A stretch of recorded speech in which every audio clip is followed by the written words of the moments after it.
చాలా మంది వ్యూవర్స్ నన్ను ఒక ప్రశ్న మరీ అడుగుతున్నారు. దాని గురించి ఈ రోజు అన్‌ఫిల్టర్డ్ లో మనం మాట్లాడుకుందాం. అండం యొక్క క్వాలిటీ అలాగే ఉంటుంది. కానీ కణాల క్వాలిటీ వయసు పరంగా చాలా తగ్గిపోతుంది అనే ఒక ఆర్టికల్ గురించి చాలా మంది నన్ను కంటిన్యూయస్ గా క్వెశ్చన్స్ చేస్తున్నారు. అయితే ఏది నిజం, ఏది అబద్ధం? వెల్కమ్ టు డాక్టర్ శిల్పి రెడ్డి అండ్ అన్‌ఫిల్టర్డ్ లో ఈ రోజు మనం ఈ విషయం మాట్లాడుకుందాము. అండం ఒక క్వాలిటీ అంటే ఇప్పుడు మనం ప్రెగ్నెన్సీ గురించి ఆలోచించినట్టయితే 50% అండము, 50% కణాలు. So egg quality, sperm quality.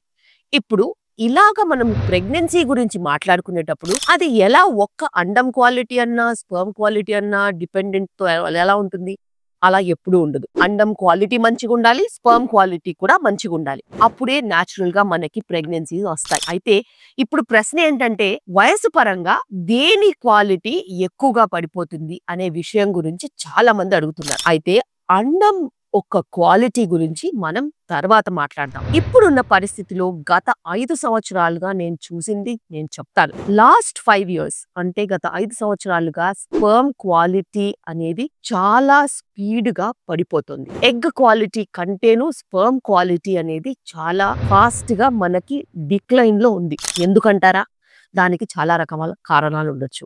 ఒకటి మనం లైఫ్ స్టైల్ అయినా ఉండొచ్చు, లేకపోతే స్థూలకాయ సమస్యలు ఉండొచ్చు, టైట్ గా క్లోత్స్ వేసుకోవడం, ఎక్కువగా వేడిగా పెంచేయడము, వారికోసిల్ లాంటి సమస్యలు ఉండొచ్చు, హై డిఎఫ్ఐస్ ఉండొచ్చు, ఇన్ఫెక్షన్స్ ఉండొచ్చు, ఇలా హార్మోన్ ప్రాబ్లమ్స్ ఉండొచ్చు, చాలా లో B12, లో విటమిన్ డి వాల్యూస్ కూడా ఉండొచ్చు. కారణాలు ఏవైనా చెప్పుకుంటూ పోతే చాలా కారణాలు ఉన్నాయి. ఎక్కువగా కూర్చోవడం మూలాన కూడా వేడి అనేది పెరిగి రేడియేషన్ అయినా గ్యాడ్జెట్స్ అయినా ఒళ్ళో పెట్టుకుని కూర్చున్నా కూడా ఇలాంటి సమస్యలు రావచ్చు అని ఎంతో మంది చెప్తున్నారు. అయితే హీట్ అనేది స్పర్మ్ కి మంచిది కాదు. అదే విధంగా మనం స్పర్మ్ హీట్ ఎక్స్పోజ్ చేస్తే ఖచ్చితంగా స్పర్మ్ క్వాలిటీ అనేది పడిపోతుంది. స్పర్మ్ క్వాలిటీ చాలా డౌన్ ఫాల్ అయ్యే ప్రక్రియలో ఇప్పుడు ప్రెగ్నెన్సీస్ కూడా క్వాలిటీస్ కోల్పోతున్నాయి. మిస్‌క్యారేజెస్ ఎక్కువగా చూస్తున్నాము, కష్టమైన ప్రెగ్నెన్సీస్ చూస్తున్నాము, IVF తో కూడా ఫెయిలియర్స్ చూసే పరిస్థితి వచ్చింది.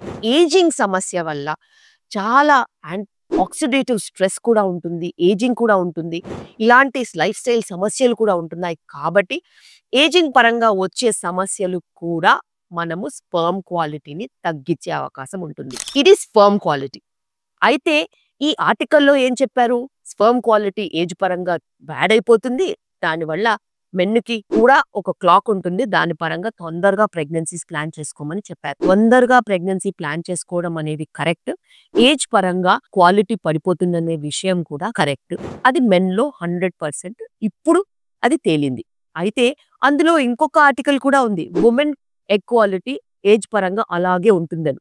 దాన్ని మట్టుకు నేను ఖచ్చితంగా ఖండిస్తాను. ఎందుకంటే ఆడవాళ్లలో చూసుకున్నట్టయితే 30 years లోపు అంటే 30 ఏళ్ల కంటే తక్కువ వయసున్న వాళ్ళల్లో ఎగ్ క్వాలిటీ అనేది వేరే రకంగా ఉంటుంది. 30 years దాటి 35 years దాటితే ఎగ్ క్వాలిటీ వేరే రకంగా ఉంటుంది. క్వాలిటీయే కాదు సుమా, ప్రెగ్నెన్సీ వచ్చే ఛాన్స్ అంటే ఇంప్లాంటేషన్ రేట్స్ ఏదైతే ప్రతి నెల ప్రెగ్నెన్సీ వచ్చే ఛాన్స్ ఉంటుందో, ఒక సంవత్సరంలో ఎంత క్యుములేటివ్ గా కలిపికోలుగా ఒక సంవత్సరంలో ఎంత ప్రెగ్నెన్సీ వచ్చే ఛాన్స్ ఉంటుందో అది కూడా 30 సంవత్సరాల పైబడిన వాళ్ళల్లో తగ్గడం, 35 సంవత్సరాల తర్వాత బాగా తగ్గడం అనేది మనం చూసాం. అయితే ఇది ప్రెగ్నెన్సీస్ వచ్చేయడానికి వచ్చే ఇన్సిడెన్స్. సో ఇంప్లాంటేషన్ రేట్స్ అంటారు. మరి ఇంప్లాంటేషన్ రేట్స్ ఎందుకు తగ్గుతాయి? ఎగ్ క్వాలిటీ తగ్గితే కూడా ఇంప్లాంటేషన్ రేట్స్ తగ్గుతాయి. దాని విషయంగా ఎగ్ క్వాలిటీ ఏజ్ కి సంబంధం ఉంటుంది. 30 years లోపు ఉన్న వాళ్ళకి వేరే క్వాలిటీ, 30 to 35 వాళ్ళకి వేరే క్వాలిటీ, 35+ వాళ్ళకి వేరే క్వాలిటీ ఎగ్ ఉంటుంది.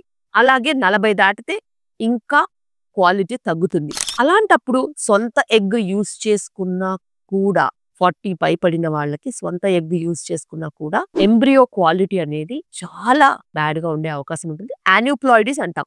జెనెటిక్ ప్రాబ్లమ్స్ వచ్చే అవకాశాలు పెరుగుతాయి. ఎందుకు పెరుగుతాయి? ఎందుకంటే అండంలో ఉన్న క్వాలిటీ తగ్గుతుంది కాబట్టి అలాగే స్పర్మ్ క్వాలిటీ కూడా తగ్గుతుంది. కాబట్టి ప్రెగ్నెన్సీలో అన్యూప్లాయిడీస్ అంటే జనుపరమైన సమస్యలు వచ్చే ఛాన్సెస్ కూడా ఉంటాయి వాళ్ళల్లో. అందుకే ఎంబ్రియోస్ వచ్చాక దాన్ని టెస్టింగ్ కి పంపిస్తాం. ఏది జనుపరమైన సరైన ఎంబ్రియో ఉంటుందో దాన్ని ట్రాన్స్ఫర్ చేస్తేనే వాళ్ళకి సక్రమమైన సంతానం అనేది కలిగే అవకాశం ఉంటుంది. దాన్ని పీజీటీ అంటాం. సో పీజీటీఏ, పీజీటీఈ చాలా ఉంటాయి పద్ధతులు. రకరకాల సమస్యలకి రకరకాల పద్ధతులు ఉంటాయి. అయితే ఇది ఐవీఎఫ్ ద్వారానే సాధ్యం. ఎందుకంటే క్వాలిటీ ఆఫ్ ఎంబ్రియో చెక్ చేయాలంటే ఖచ్చితంగా ఎగ్ కలెక్ట్ చేయాలి, స్పర్మ్ కలెక్ట్ చేయాలి, ఎంబ్రియో తయారు చేయాలి. ఎంబ్రియో నుంచి మనం ఒక సెల్ బయాప్సీ చేసి పంపించాలి. 30 to 35 years వాళ్ళకి వాళ్ళ లైఫ్ స్టైల్, స్థూలకాయ సమస్యలు, షుగర్ కానీ, పీసీఓడి కానీ, ఎండోమెట్రియోసిస్ కానీ, ఫైబర్ ఇలాంటి రకరకాల సమస్యల వల్ల ఎగ్ క్వాలిటీ కొంచెం హెచ్చు తగ్గులు అయ్యే ఛాన్సెస్ ఉంటాయి. 35 years పైబడిన వాళ్ళకి ఏజ్ రిలేటెడ్ గా కూడా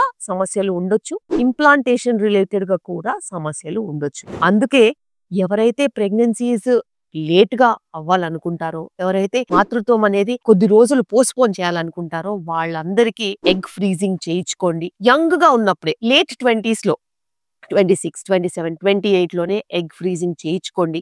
ఎగ్ ఫ్రీజింగ్ చేయించుకుంటే దానివల్ల యుక్త వయసు కాకుండా యంగ్ గా ఉన్న ఎగ్స్ కనుక మనం పికప్ చేసినట్టు అయితే వాటికి మంచిగా అవుట్కమ్స్ వచ్చే అవకాశాలు ఉంటాయి. సో అందుకే ఎగ్ ఫ్రీజింగ్ ఒక ప్రాధాన్యత పెరిగింది. ఎందుకంటే చాలా మంది మంచి కాంపిటేటివ్ ఫీల్డ్ లో లేకపోతే చదువుకోవడం కానీ, రీసెర్చ్ కానీ, లేకపోతే హై పొజిషన్ ఉన్న జాబ్స్ కానీ ఉండి 30, 35 దాటితే తప్పితే ప్రెగ్నెన్సీస్ ప్లాన్ చేసుకోవచ్చు. అలాంటప్పుడు మీరు ఆలోచించుకుని ఖచ్చితంగా 30 years లోపు ఉన్నప్పుడే ఎగ్ ఫ్రీజింగ్ చేయించుకుంటే మీ పుట్టబోయే పిల్లలు కూడా క్వాలిటీగా ఉంటారు.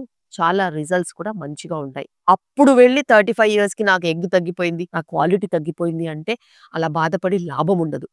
చాలా సార్లు ఏఎంహెచ్ బాగా తగ్గిపోయి ఎగ్స్ లేని పరిస్థితిలో డోనర్ ఎగ్స్ కి వెళ్లాల్సిన పరిస్థితి కూడా వచ్చే అవకాశం ఉంటుంది. అందుకే ఎగ్ క్వాలిటీ కూడా వయసుతో సంబంధం ఉంటుంది, స్పర్మ్ క్వాలిటీ కూడా వయసుతో సంబంధం ఉంటుంది.